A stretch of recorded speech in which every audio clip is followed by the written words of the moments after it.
Imagine a world just teetering on the very edge. It's the height of the Cold War. Nuclear weapons, weapons with unimaginable power are poised, ready to go. Now picture one single moment, one decision, made by one person, and the fate of millions, maybe billions, hanging in the balance. This isn't, some Hollywood thriller. It's real history. Arguably the closest we ever came to destroying ourselves. Welcome to the Deep Dive.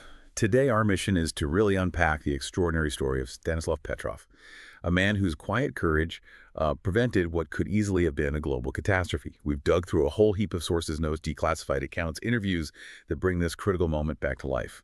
And the big question we're tackling is this.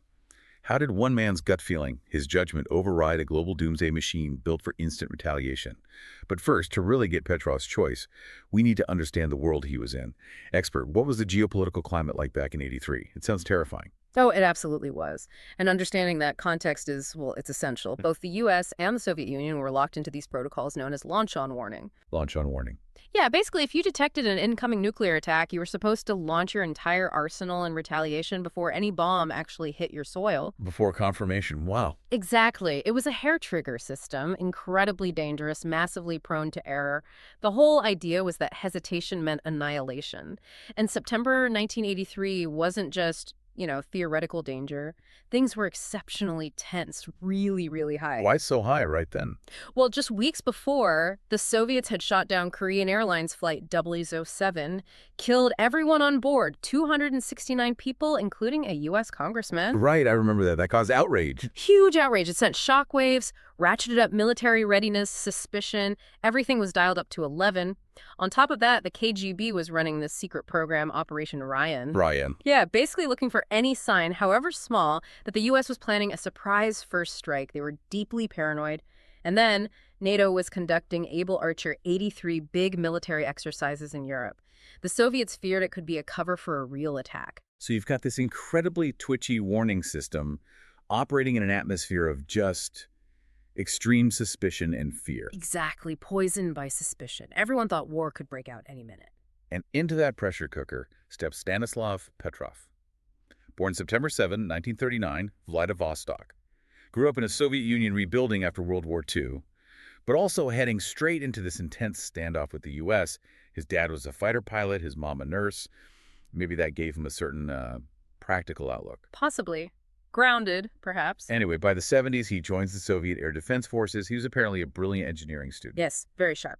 Which led to him working on these cutting-edge missile detection systems, developing them and then actually running them day to day. And his job, it sounds technical, but the stakes, unimaginable. To figure out accurately if an incoming missile alert was real or just a terrifying false alarm. Yeah.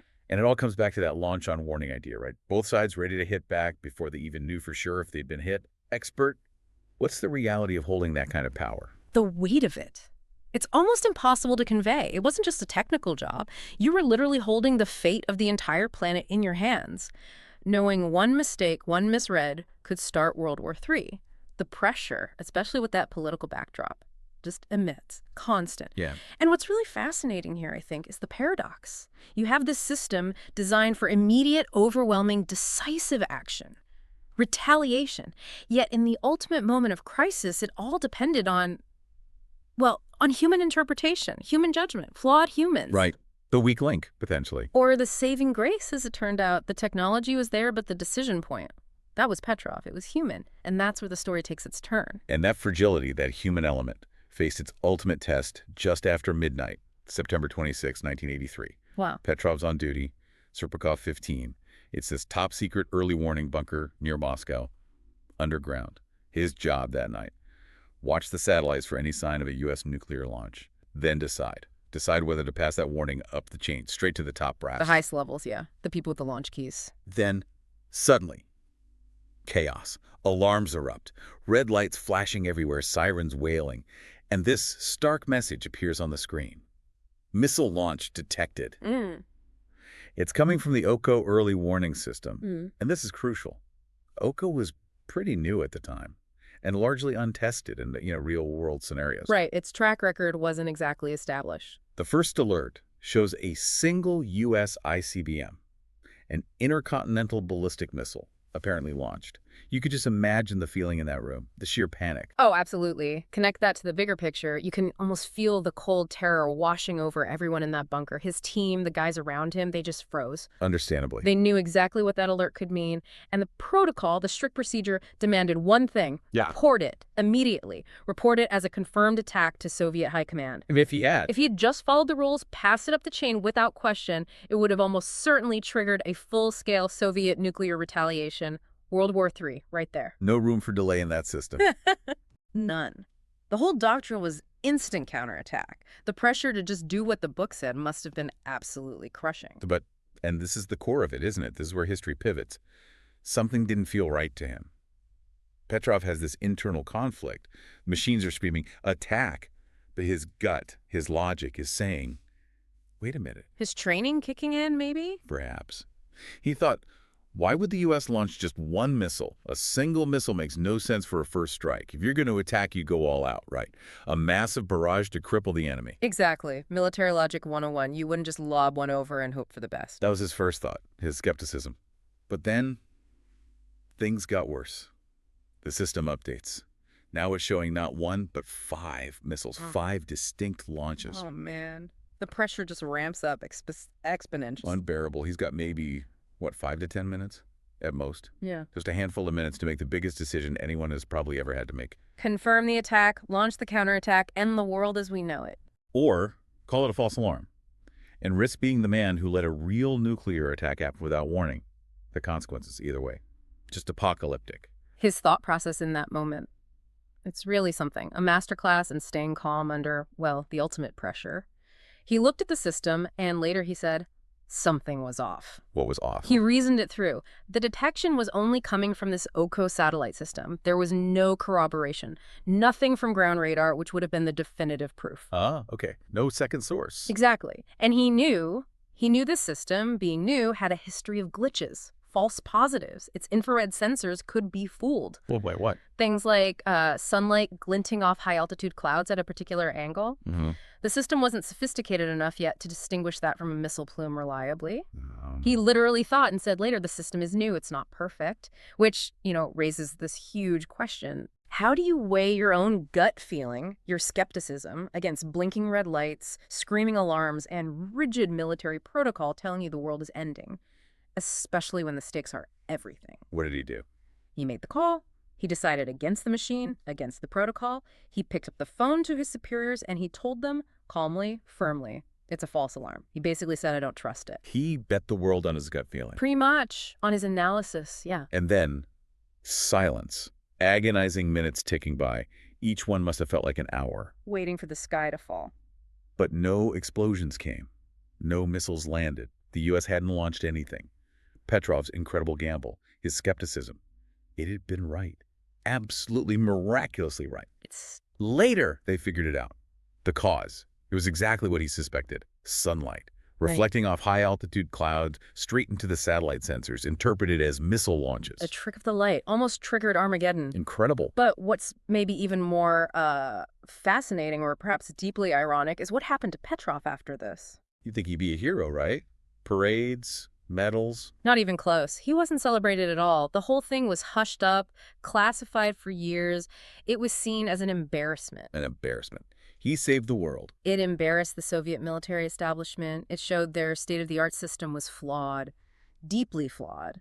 So instead of praise, Petrov was actually reprimanded. Reprimanded? For what? For not filling out the logbook correctly during the incident, some minor bureaucratic detail. They focused on that rather than the fact he prevented nuclear war. That's unbelievable. It really highlights this systemic resistance, doesn't it? Institutions protecting themselves, refusing to admit a mistake, even when acknowledging it could save lives. Or, in this case, had saved the world.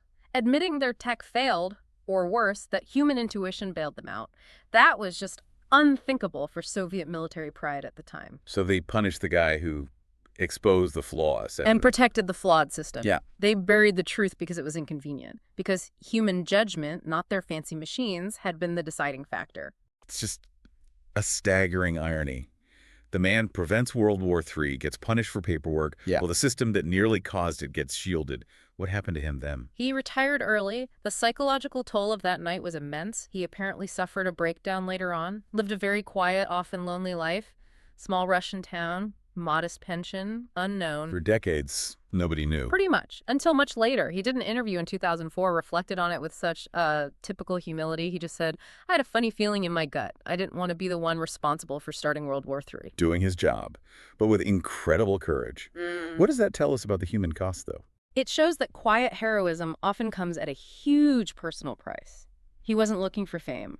His funny feeling wasn't mystical. It was his training, his knowledge of the system's weaknesses, his basic human logic overriding blind obedience.